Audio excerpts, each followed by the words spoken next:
Addie Parker, welcome to Women in Golf. Thanks for having me. I'm so excited. Oh, likewise, likewise. So I'm going to do a quick introduction. We'll get right to it. Addie, you are a freelance writer for Golf Digest, and I'm sure a lot more than that is probably on your plate, but we'll dive into it and drill you with questions. I was saying just in preface of this that the roles have changed in this situation. You're typically on the other side of the table. So we are excited to get to know you. So, Addie, we start all of our conversations with asking you how you got into golf. All right, it's a pretty typical story. My dad was a big time golfer his whole life, and he had a golf group with his buddies. They would go out every weekend. But my dad, even though he's not the best golfer, he is probably one of the best trash talkers you will ever meet in your entire life. And That's awesome. his guys had enough of the trash talk, so they kicked him out of his group. And he recruited me and my brother. I was 2 years old when I first started Whoa. playing golf. Yeah, so my dad cut down some of his old clubs, spray painted them pink, and that was my first set of golf Stop. clubs. I That's and amazing. Yeah, and literally every Sunday from age 2 until I was 16 years old, my dad and I would go out, just the two of us, and that was our time to just bond, talk about anything. He was my first ever swing coach, so a lot of the early days was just him teaching me the fundamentals and just teaching That's me about. super special. I especially love that he cut his clubs down and spray painted that pink. Do you Yeah, have that any was a pictures of that? non-negotiable. I have, oh gosh, I Oh, have an older, I'm maybe 6 or 7, and I have a yeah. picture of myself playing club, and they are also pink clubs, but the OG set, Yeah, yeah. Oh, I don't think stop. we have any photographic Oh, evidence, which is really darn it. sad, but That's so cute though, but obviously a memory you'll never forget. That is it's burned so, into my mind. that's so neat. So is your brother older or younger? So my brother's 7 years older than me, Okay. and it's just the two of us. He is Yeah. also in the golf industry. Interesting. Yeah, he's actually a teaching professional, funny enough. Oh my gosh, So how cool is that? yeah, he's the best. I Most of everything that I know now, it's because of him. He's Yeah. so incredible at what he does. That's amazing. And it's I think when you say it's a typical story, I think what part of that is that it seems to be the sport. It's an introduction typically through a family member, and then it seems to grow and really be established within a family. And so it's really cool to hear that you've got that between your dad being the culprit and bringing you into the sport, and then your brother. So, you've got a whole nother um, career and avenue that you went with the sport. So, which is really neat. And I think eye opening for everybody that watches and sees this, that there's so many ways to be involved and touch the sport. That's so cool. So I know that's one little fraction of the story. So you started very early, or maybe one of the few that have been on here. So they started as early as 2. So kudos to your dad. Um, so did you end up playing through middle school, high school, college? Was it a sport you picked up and stuck with? Yeah, so I played golf all throughout high school. Mm-hmm. So I mean, I say this so genuinely. Golf is the first love of my life. It's Mm-hmm. all I've ever known. I played other sports growing up, but when I got to about 7th grade, I realized that golf was kind of it for me. It was Cool. the sport that I was the best at. Mm-hmm. And so yeah, I think I started playing when I was 2. My dad started putting me in tournaments when I was around 6 years old. And I was a first tee kid, so he put us in our local Cool. first tee It's an chapter. amazing program. I Mm-hmm. joined LPGA girls golf, that whole business, and met some of my best friends during my childhood, during just playing junior golf. And it was the same, literally there was the same little group of 13 of us, and we would Yeah. all be at every junior golf event and golf circuit. throughout Virginia, and those were the same people I played with throughout high school, and those are my like neat. day ones, like truly. Yeah, and what's so neat about that, and I think that's women in sport anyways. It always feels like a really close knit group of women, whether it's like regionally and where you're playing. I felt that way about the sports I played, and I think golf especially, even today, like you look at like even my boys, the public school they go to close by, the women's golf team is pretty small, and it's even locally, it's like the same group of girls, right? And it's not a huge group. I think it's grown so much, but I'm sure for you, like it was you guys everywhere you went, every tournament you played in, like it was the same girls that showed up. So it was it's the really same cool. girls. It was the same girls, and I would say that even to just being a minority in the sport, not just as a woman, but also as a woman of color. And so it wasn't until I was probably 13 or 14 that I started seeing other Black and brown girls in golf too, which, I mean, yeah, like it's something that I'd always wanted my entire life, but it was also just like, it's such a rarity, especially in Virginia. And as you go further into the South, it's just, it's different. It's not a sport that a lot of communities get to. I'm very fortunate in like being able to grow up in like a country club environment and doing that my whole life. So, it's rare, but it's also one of those things that it's a really beautiful thing, and it's a great community to be a part of. And I'm happy that without golf, I don't know where I would be. So I know, I'm very lucky. and I think there's a lot of really cool changes like happening in the space, and I know that's a lot of what you highlight and look for. And I was like perusing through your Instagram, and I know you've been with like the East Side Golf guys, and like I mean there's just so much good change. And I think it's interesting because I think youth golf is a whole nother topic and opportunity. And it's like I think about it, we go back and forth. We belong to a country club, but it's one of those things like we're so busy we don't use it as much as we should. And we've talked a lot about like getting rid of the membership, and then it's like, okay, well, what is there publicly around us in terms of the programs for the boys and things like that? It's not as easy to find. Like I really wish it was easier. So I think it's gotten better, but it's still I think for any situation in any family, it's starting to be an option, and it's good to see that.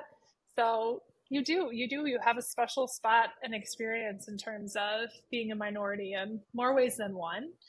So it's have you today, do you feel better about the situation in terms of the accessibility and all that? Yeah, I think with the golf and its accessibility has grown in a lot of different ways. I think you mentioned like brands like Eastside Golf. I think it's grown in like an apparel space. I think it's grown because of things like a Top Golf that you're starting to see pop up more and more. And that's bringing a more fun, game-based like type of experience to the like golf world. So people who can just go and hang out with friends and grab a drink or grab some food, and just like it's about the community and the fellowship, which I think not a lot of non-golfers recognize about this sport. Is yes, it's an individual sport, but there's a community of golf, and it's really special. And I also think that golf is starting to deposit and invest in junior golf and youth activities for young people, because we understand that if we don't do that, then the sport will age out. And I think no one wants that. Like we want the game to live on forever. And that's the beauty of golf, is that you can play it your entire life. Like the club that I belong to back home in Virginia, I think one of our oldest members are in their 90s, and it's like they're out every day during the summer. Absolutely. And that's such a it's a remarkable thing. And I think it's good for the body, it's good for the mind. And I think golf is in such a good space. I think people are starting to realize just how special and unique this game is, and how much it really is. I mean, I can't stress enough. It is such a community. And I think, I mean, I think about you and I, like golf has brought us together, and how special is that? So it's great. It is. And I would say it's a small one, really. I mean, I think from a professional standpoint, I've worked in different industries, and there's always that like, oh my gosh, it's such a small world. It's such a small industry. Like every industry has that. But golf especially, because I think networking and community are such a big part of it that I've only been in the space for a year, and I'm just blown away by how everybody knows each other. And I think even more so on the women's side. So when you just like tap into, let's say like LinkedIn or Instagram, and you're searching for golf women, and a little bit of this is because I've been entrenched in it for the last 2 years between research leading up to launching and now living in it. And that like community of women's even tighter. Like it is really, really kind of fun in that way too, because everybody seems accessible and relatable in some way or another. So it's really cool. It is super cool. Like it's like, you know, I think there's that phrase of like 6 degrees of separation. Oh yeah. And genuinely in golf, I think it's like really like 3. Like someone knows somebody. It's so crazy. Like the amount of times I've gone to events or things like the PGA show, and they're like, oh, you know so-and-so. And I'm like, yeah, I do actually. Like that's so it's the web is so it's small, it's growing, but it's still pretty it's still pretty small. But I think that's the fun of it too. It is. And I think the visibility to the sport has changed a lot in a different way between like Netflix Full Swing and live golf, and kind of this shift and excitement around what's going on in the sport. It's it's really invigorating what's going on, which is cool. So back to you, Addie. So you played in high school. What was after that? Where did you go to school? What did you study? Did you play? So I had intentions of playing college golf my entire life. I think every young kid at some point, especially if they play a sport and they play it sort of well enough, they think, oh, I could be pro. I could be pro. And I had a privilege of like meeting some of my like heroes, like Annika Sorenstam, Michelle Wee, Lorena Ochoa, like when I was super young. And so it's like, you know what, I want to do this. Like I want to be on the LPGA tour. And then around like 15, 16, I started to get a bit of burnout. I'm not going to lie. I had stopped playing other sports and just solely started dedicating myself to golf, my time, my energy. I would spend probably more time golfing than I was sleeping. I won't even lie. I would go to school, my dad would pick me up, and I'd go straight to the golf course and just like grind on the range, grind on the putting green, and just like really go full court press. And then once my brother started going to school to teach golf, it was like I became his guinea pig in a way. And so high school, I loved my high school golf team. There were 2 girls my freshman year, and her and I we played junior golf together most of our lives too. So I'd known her for a while, and she was a senior and I was a freshman. So when she graduated, I was the only girl for the other 3 years of high school. And it wasn't nearly as intimidating as I thought it would be. I actually kind of really enjoyed it because I knew one, I was better than the boys, so that gave me a lot of like it gave me a lot of like confidence and just knowing that like they go in with this mindset of like they're gonna underestimate me, but like I can very cool feeling. I can and I have beat them. But yeah, my senior year of high school, that summer before my senior year of high school, I had done some college visits, and I just kind of looked at my mom, and my mom, who is a non-golfer, she's always been super supportive, but she's just like, you know, she was never like a tournament mom. It was always my dad was like the golf parent. But I'd strategically gone on college visits with my mom because I knew she would give me kind of an outsider's perspective. And I just remember talking to her, like I'd gone to like University of Georgia to see like the school, see the campus. I'd done Clemson. And I just kind of knew, I was like, you know what? This isn't for me. Like every person I talked to, every girl that I talked to who was either committing or committed to the team or members of the team had ambitions of going pro. And so I knew, I'm like, I know I don't want that for myself anymore. I had a very clear goal in mind. I took AP psychology my junior year of high school, loved psychology, and I knew that was going to be my major in college. Okay. And like knew that, like was so gung-ho about it. And so I just made the decision summer before my senior year of high school that I was like, I'm like, this will be my final time of my life playing golf competitively. And I ended up on a high note. I think I came in like a tie for fourth to make like first team all state my senior year. That's really good. Which was like, I mean, I was like, you know what, if I'm going to go out on top, I guess. Good accomplishment.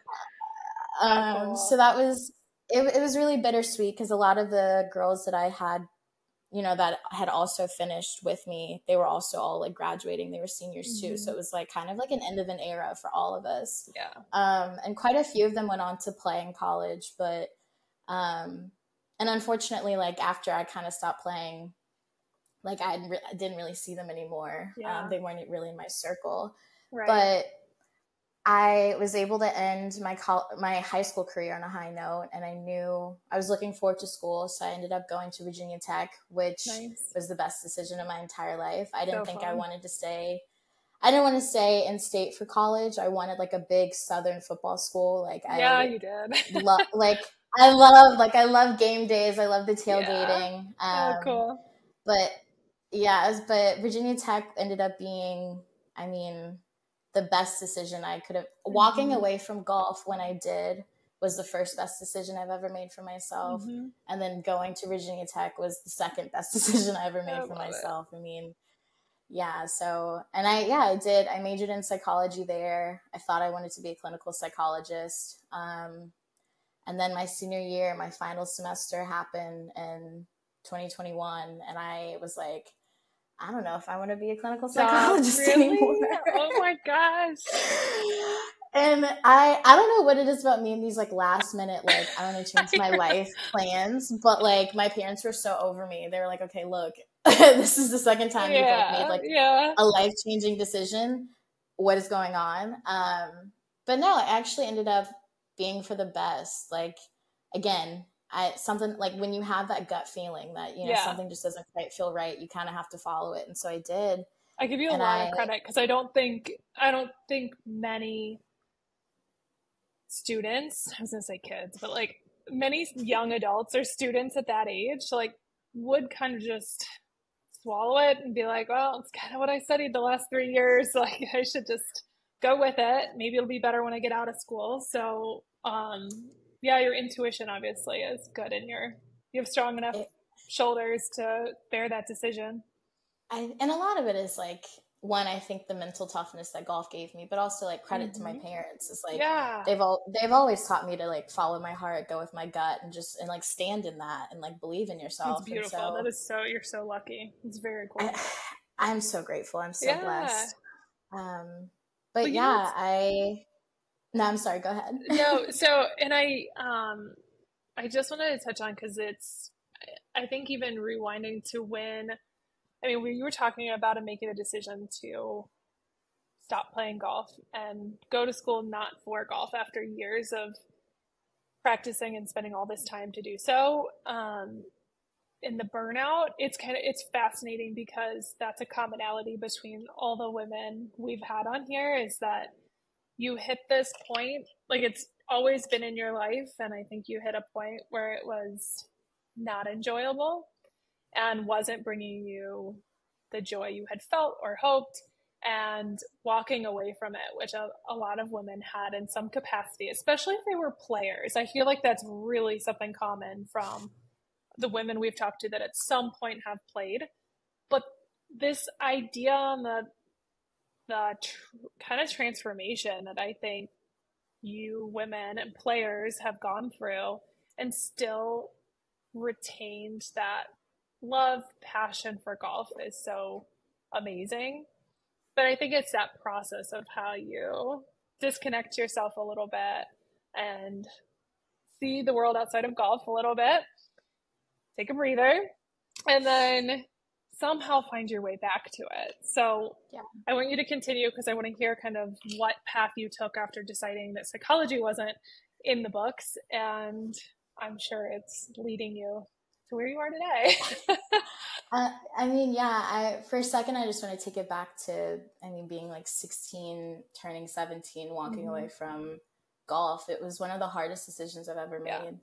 And I'll be honest, it caused a lot of issues like between my dad and I. Like that was a strong pillar of our relationship, and we had maintained a lot of our time together was through golf. And so when we didn't have that anymore, it was hard. And so there was about a 3-month period where like we really weren't speaking, which is really difficult when you live in the same house. And I'm like, it's my senior year of high school, and I'm like, all these things, like all these milestones are happening, and my dad and I had a rift. But I mean, we got over it, and I think really I hadn't seen it from his perspective, and he had kind of expressed to me, he was saying that when I walked away from golf, he felt like I was walking away from him. And I think for him, that was really hard. And I didn't see that.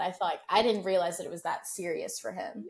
And so it was like really the first time that, I don't know, that felt like I was like an adult making an adult decision, and having this moment of like seeing my dad as a human and not just like my dad too. So it was like, it was a huge growth process for all of us. Like this whole, like our whole family dynamic has always functioned around Addie and Gavin, who's my brother, playing golf, and like our world is golf, and my parents sacrificed a lot for us to play. And so that was really difficult. And so moving into a space where I had to, and I mean, like I quit cold turkey. Like I didn't take my clubs to college.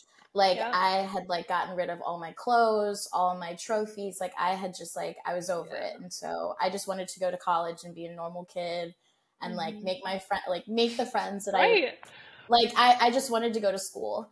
And I did that, and I had, again, the best time. Like I think I did, despite COVID interrupting COVID hit my second semester, my junior year of college. And so that was a lot to also process. And so, and then 6 months before COVID hit, my dad passed away. So there was a lot of like, my like world stopped, and it had to stop. And I was forced to deal with, I was forced to deal with my grief. I was forced to dealing with a global pandemic that like stopped our world as we know it. And doing so, but like I did it, and I came home. I left Blacksburg, which is where Virginia Tech is, came back to my hometown and stayed with my mom and my brother, and we all did quarantine together and like really healed. Like we all had gone through something so traumatic, and it was like, this is the time for us to like just unite ourselves as a family. And that's exactly what happened. And it was the most healing time. Like COVID was really difficult for a lot of people, and I never want to be insensitive of that to other people.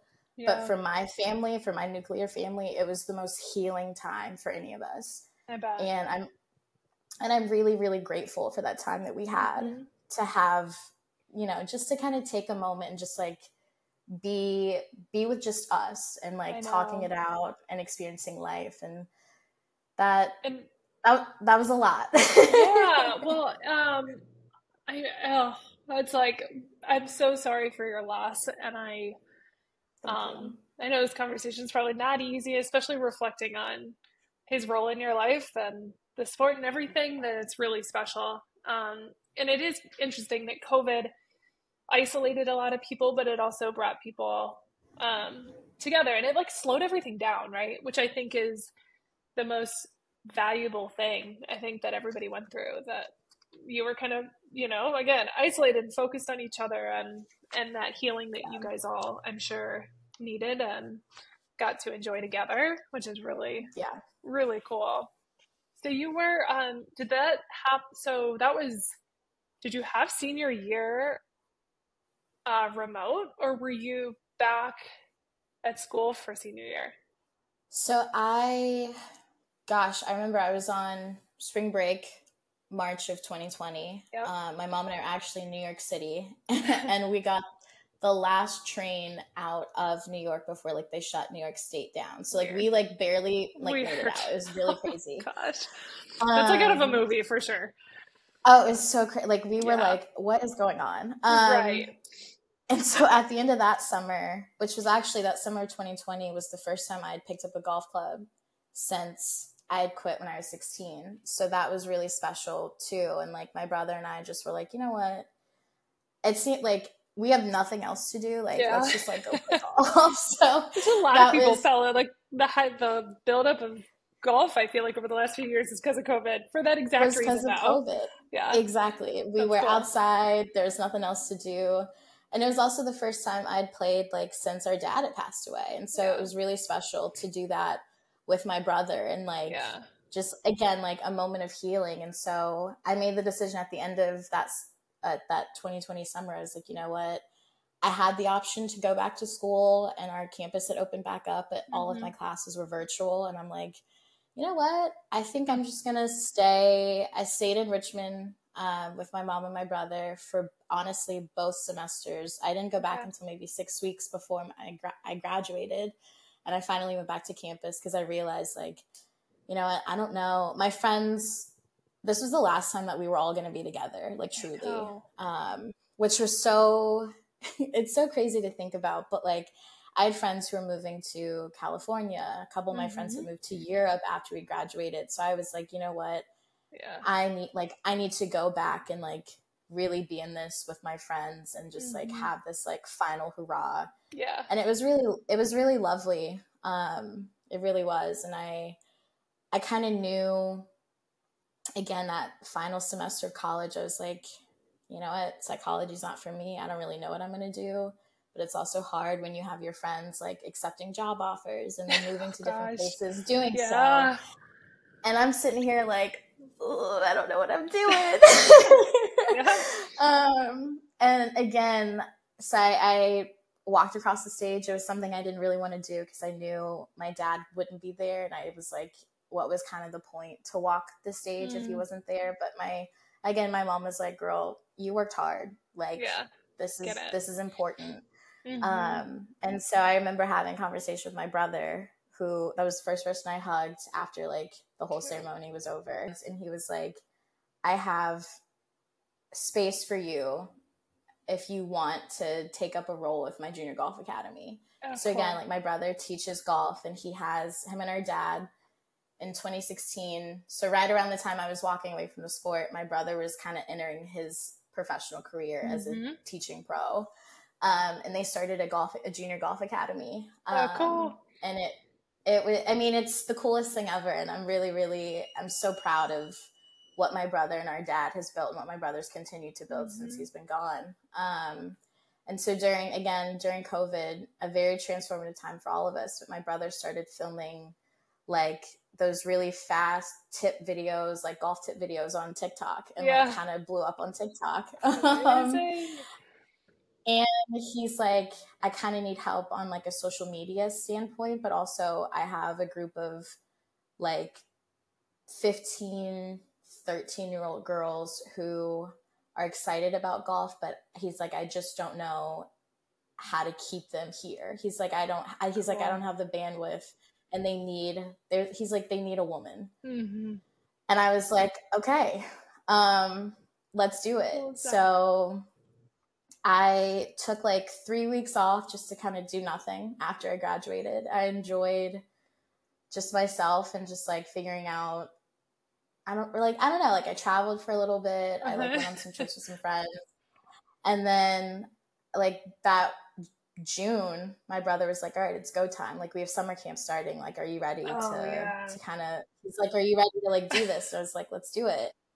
And that began a whole part of my golf journey now as, I guess, an instructor and working with kids and just seeing how much golf has changed and how it's evolved and how, you know, I know I had this passion for the game when I was their age, but now we're also in this fight of like grabbing kids' attention between social media and video games and all the things I'm sure you can relate as a parent. Oh, And yes. so to keep kids engaged with a sport like golf is really hard. Yeah. Mm-hmm.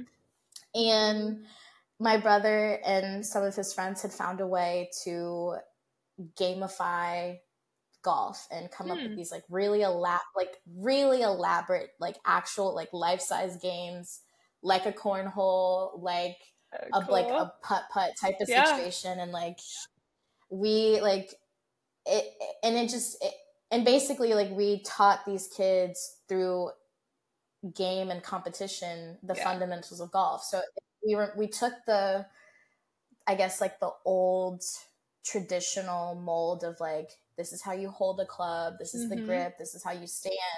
And we were like, hey kids, this is the goal, this is the object of the game, this is what you need to do, and kind of like let them figure it out. And like by default, and like by like as a byproduct, golf was learned, but the main objective was them to have fun. Yeah.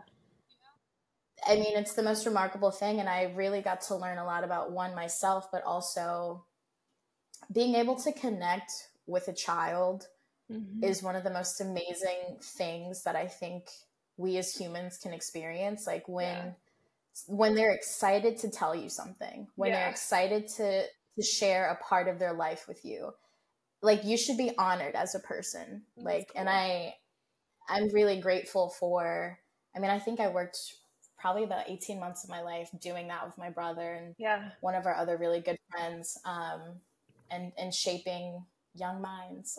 Yeah, but I think, but I mean, you kind of hit it. It's just the connection piece, and I think it goes for any sport. And I think some kids,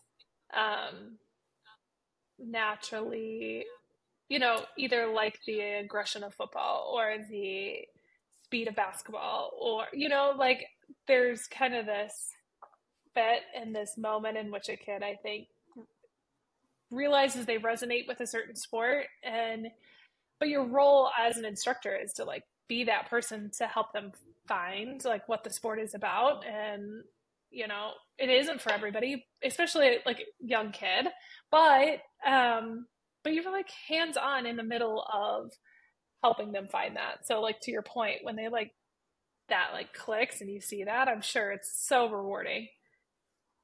It's very cool. Especially in golf, where it's, I mean, we all know it's so frustrating. And it's one of those things where, I mean, like, if you don't have the emotional regulation, like, and and a child, like, they're obviously learning so much about themselves. I mean, my brother's academy starts teaching them as young as 3. So it's like, cool. There are some kids that I remember, like, one, when they were born, because it's like, my brother teaches out of the same country club that we've been around our whole life. So that's really special. So it's like a lot of these kids, I've literally seen them grow up. And so to watch them, I mean, like to watch them become people and like just good, and not even just like good people, and they have integrity and they uphold the core values that golf is like, that's just inherently like in golf about, you know, just being a good like sportsmanship and having integrity and having respect, and to see them just grow into who they are and the amazing young people that they are. I mean, it's a feeling unlike any other. And I think, you know, if I don't do anything else in my life, like if I don't like whatever, like if I had to just, this is it, like this is my resume, I don't get to do anything else, I at least know that for 18 months of my life, I at least played a part in making a difference in children's lives. And I think that's really special. It is. There's a lot of shaping that happens at those ages. And that's obviously something that has a special place in your heart, and neat that your brother and family are still involved in that. So what happened? So you said 18 months. What was after that? And you're no longer down south, you're up in New York. So yeah, so it's so crazy. So we're now like, this is the summer of 2021. So I graduated in May of 2021. I'm starting working with my brother, and it's really great. It's going wonderful. And then August of 2021, I get an Instagram message from this account called John Fade Modern. They are a women's golf clothing brand. And the founder, Taylor Olson Freed, was like, I have this community blog page. I think it needs your voice. Like, would you be willing to contribute to my blog? Amazing. And I'm like, you know what? Absolutely. Out of the blue. Yeah, right. Why not? Out of the blue. I'm like, absolutely. And so I was a little nervous because I was like, you know, I've never in my life have I written anything that wasn't for a grade. So I'm going to need a little help. And so she got me connected with this other woman named Sarah Kellum, who has become like a mentor of mine now.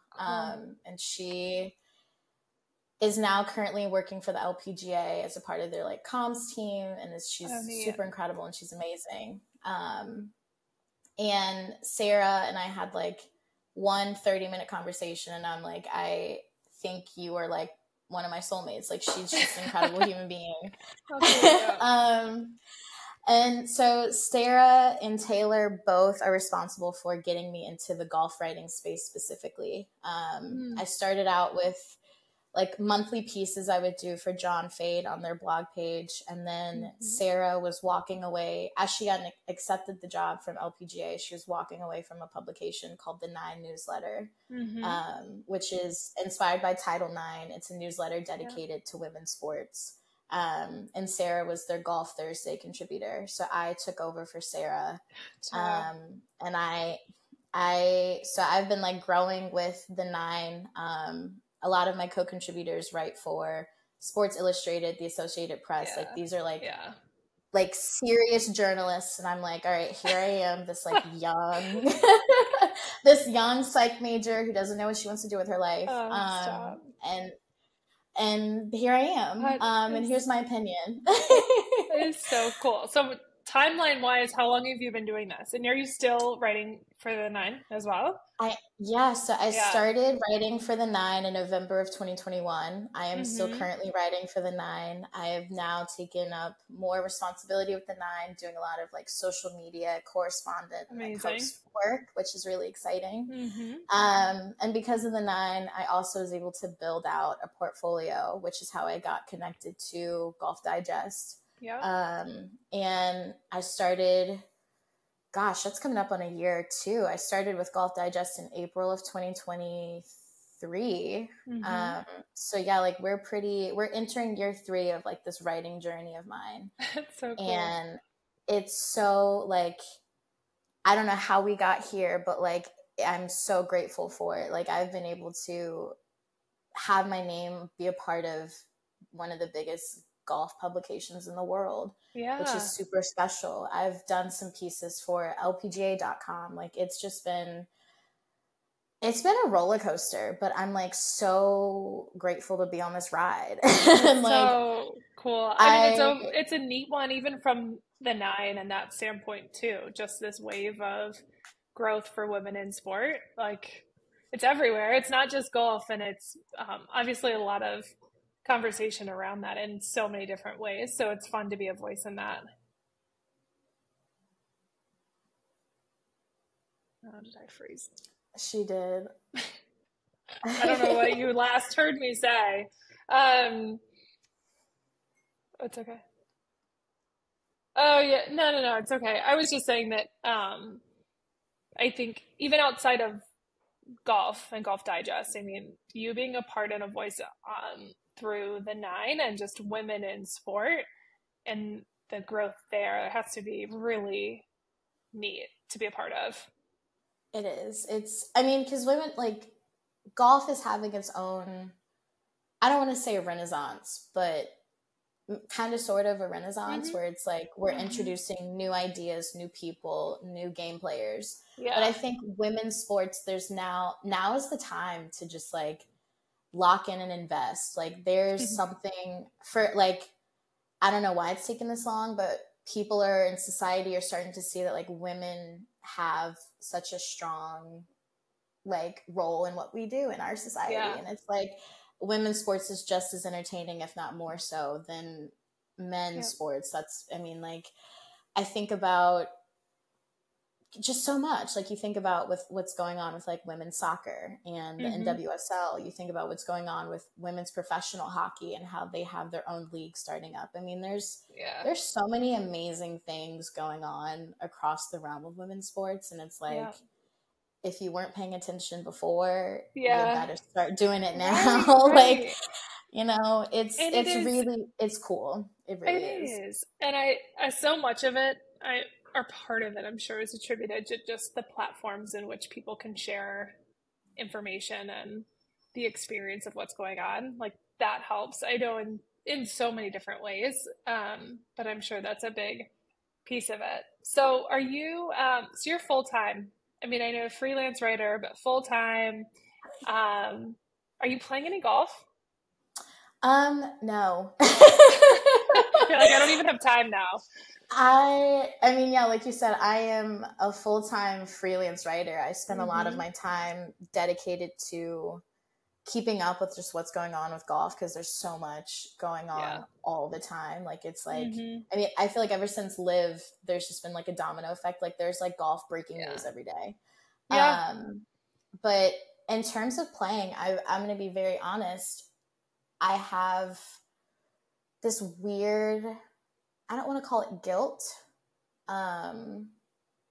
but I don't know. I think it still feels very weird to play the sport without my dad and to like find the time, find the energy to like really commit to even just 9 holes is kind of a lot. Like I mean, I'll say when I first moved to New York, so I moved to New York the day after Thanksgiving in 2022. So that's kind of like that 18-month timeline I was saying about working with my brother from June of 21 to November of 2022. And so I moved to New York. I have always wanted to live in New York ever since I was a little girl. And so I finally was just like, you know what? If I don't do it now, I probably never will. So it made no sense, like logistically, but I'm like, you know what? I have to go for it. And so when I first moved to the city, I started working at an indoor golf simulator spot that also is kind of a bar type of situation. And ended up doing way more like bartending duties than I was doing anything with the golf. But but it was just really cool to have my eyes being open to what golf in New York is like and watching people bring their clubs on the subway and how like like how dedicated people are. Golf in the city I know is so different and probably a little harder to get out to play 9. Like you're schlepping around something one way or the other. So I'm sure that made it a little less accessible in it. But like you said, if you're working in it, the simulator approach to is always a little different. Yeah, it was. So I did that for about 2-3 months. And then I started I added Golf Digest to my circulation of things. And so I was like, you know what, I just need to kind of take a step back and I'm going to really lean into writing and kind of follow this passion of mine that I think has worked out really well. No kidding. Are you for Golf Digest and for the 9? I mean, are you specifically writing on a specific topic, or does it vary? Yeah. So with Golf Digest, I focus specifically on style and product. So, and mainly in like the apparel and shoe space. So anything that relates to a golf ball or a golf club, that's a whole separate part of the magazine. Sure. Which, you know what, you don't want me writing about your golf clubs anyway, because the technology, I'm like, that is for somebody else to figure out. But if you sat here and asked me to give you a rundown on the latest in apparel and shoes, it would be my pleasure. I think I genuinely, and I think that's also kind of existed because I also live in New York, like a fashion capital of the world. It's like I'm so tapped into trends and fashion, and it's so fun. But I think golf fashion has always been interesting to me. Like I don't know. I really want to like, what's in for me in 2024 is like getting rid of people saying this, like making golf cool. golf has been cool I the know. entire time. like I've always thought it was cool. I've always loved it. And I think it just goes through its different stages. And I think we're entering a new stage of golf fashion that we're embracing retro looks, but it's also modern performance technology. And I think that's really cool. So on the Golf Digest side, it's really mainly just style. And I'm really excited. But it's not limited to just women or men. Like I get to do across everybody. That's cool. But with the 9, I solely focus on women's golf. I will maybe mention, like, I think I mentioned Jason Day's name in my last 9 article, but that's just for the sake of like making an argument. Like I try to keep it very women focused, because women's golf doesn't get the recognition that it deserves. And there are incredible people on the LPGA tour, on the Ladies European tour, on the Epson tour. Like there are, even in the college and amateur circuit, like we are in, like, the women on the LPGA are so young. Like I don't even think we really realize this, but like these 19-year-olds in college who are like gonna burst onto the scene. Like you think about Rose Zhang, like for her to defend her like NCAA title, turn 20 the day after, and then declare for the pro circuit the week after, and then win her pro debut the week after that. Like that was the craziest stretch of golf I've ever seen in my entire life. And like there's only gonna be like more Rose Zangs, and I think that's really exciting. It is. We saw that kind of firsthand. We had Natalia Guseva was repping some of our stuff this year, and she was right out of college and stepped into the Epson tour. We had her for a photo shoot. The next week she won her first tournament, and then went to Q Series and got her LPGA card, like all within months after graduating. Like it's just like, holy smokes, in such a hard sport. Like, oh my goodness, the ups and downs that like I think players endure too. It's just fascinating. I mean, I think about like world number 1 Lilia Vu, who was literally gonna walk away from golf, and then she sat here and won 4 times in 2023, 2 of which were major titles. Won Player of the Year, like made world number 1, and I'm like, I can't imagine what drove her to wanting to quit, but then like to then come out swinging and like now you've solidified yourself in history is like golf is like, it's so frustrating, but it's also, we love it and we're obsessed with it, and it's hard to, like golf is my toxic relationship. Like definitely you're enduring the ups and downs with everybody else. Oh my gosh, I've had so much trauma because of the sport, but like here I am. I'm still in it. Still coming back. You are, and going strong at it too.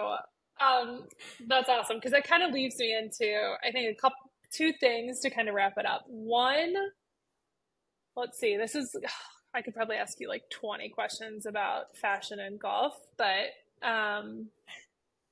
what are you most excited to see for fashion and apparel in the golf space for 2024? That's a hard question. It is a hard question. I'm gonna give like one answer. I'll just say this.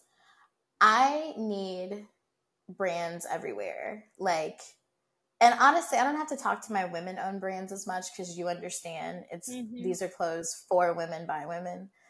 But like a Nike and Adidas, these like bigger brands, y'all need to put more pockets on your women's apparel. And I'm so serious. Like I think women everywhere have been conditioned to just be able to carry a lot of stuff in our hands, because we never have enough like pocket space. Right. So I want to see more pockets, but like not in like a cargo pant type of way. Right. Like creative, tasteful. Yeah. tasteful yet functional pockets. But I That's also want awesome. to see, but I also want to see like, I want to see like different textures and fabrics. Like, Mm-hmm. I think we've seen a lot of like knit polos kind of come out. We've seen a Yep. lot of nylon be used in a lot of creative ways. Mm-hmm. But like, I want terry cloth. Like Vice Golf does a lot of terry Yeah. cloth in their apparel, Yeah. which I think is really cool. Yeah. But I want to see like brands get creative with like different fabrics. Like I love that. let's kind of push the boundary a little bit. I love good old cotton, but like sometimes I Yeah. want to switch it up a little bit and There's a lot create of some texture. there's a lot of um I think what's really cool, I think from the sustainable angle that people are tapping into a little bit more, and it's educating yourself about what some of these I mean, even like you see athletic brands, like I don't know if you have seen Noble at all. There, it started off as a, CrossFit company, but in a lot of these brands, Patagonia, they're utilizing merino wool because of its natural functionality and infusing it, making some really cool blends that help with the performance of it and fit and comfort. It's like very cool things going on out there right now, and I think Yeah, it's the a little bit of that just infusion, people playing around with either the sustainable angle or just the technology that's out there today. So there should be there'll be some absolutely. cool things to come, I'm sure. And then, so lastly, what's next for you? What do you, whether it's 2024 or some long term project, or maybe even some project you're working on now, is there anything you can share with us in terms of what's next for you? Yeah, I hope to just do a lot more of, I want to do like a lot of deep dive pieces. Like I want to Mm-hmm. do more like player profile, like Mm-hmm. spotlight kind of moments. And that is something that I can share. Like I have made a lot of wonderful friends at the LPGA. I had the privilege of going to the LPGA's Tour Championship, the CME Group Tour Championship in Naples, Florida back in November. And just had a lot of great conversations. So moving in a positive direction, working more closely with the Mm-hmm. LPGA of like integrating my writing and kind of doing some stories with them, which I'm really excited about. That's A awesome. lot more on the ground, like a lot of on the ground coverage. Like I want to be, Oh, that's I may cool. not be playing more golf, but like I will be more present at golf events and golf tournaments, which I'm really excited about. I could totally Um, see you doing that. Just in the first like hour of meeting you here, like just your personality and like radiance. I think you'd be great on oh, camera. thank you so much. That could be in your future. I think what's important for me is that I recognize, I think I'm finally, now that I'm entering year 3 of being a writer, Mm-hmm. I've found my voice, but I also want people to understand that this is the face that goes with the voice. And I think it's really important to see. I mean, I'm gonna be honest, and like, I don't know a whole lot of Black women in the Mm-hmm. space of sports media, one, but Yep. also doing like specific golf coverage. Yeah. And I don't really like the idea, like the word of like a pioneer. Like I don't think Mm-hmm. that's it at all. But I'm really open to being whatever that looks like. So I want to Yeah. make just more content that people can relate to, like on a social media Yeah. standpoint, like video content, but then Yep. also under like I want people to know that like my words are where my power exists, and like Yeah. I want to always amplify that more than Amazing. anything. Amazing. I don't know. I think you've got a killer combo, and you're young. You're so young. Like to think 3 years out of college, where you are today. I don't know if you ever imagined that you would be here writing for the Nine and Golf Digest and things like that, especially when you shifted to like dropping psychology and thinking about what you were gonna do next. Like, I don't know. It's very impressive, and I'm sure the future probably holds a lot of cool opportunities for you. It'll be fun to follow you along. Like this is a cool platform to connect with people and then stay in touch. So I'm really looking forward to it. I really am so grateful and appreciative of you guys reaching out and Oh, wanting yeah. me to share and run my mouth. Yeah, I So- love it. I love it. I'm sure there's many people that'll be excited to hear more about your story, and I'm sure a lot of pieces of it resonate with them too. So, we can't wait to see it. Well, we're gonna see you at the PGA show, I think, I can't wait. It's right? gonna be Not next like, week, I but the want week you to following. prepare. Like, we're hugging, we're doing all the Yeah. things. Like, Oh, I'm for so excited. sure. Oh, likewise. Well, this has been so fun, and I can't thank you enough for giving us the time and just your energy today. We appreciate it. Thank you. I appreciate you guys. Thank you Thanks, so much. Addie.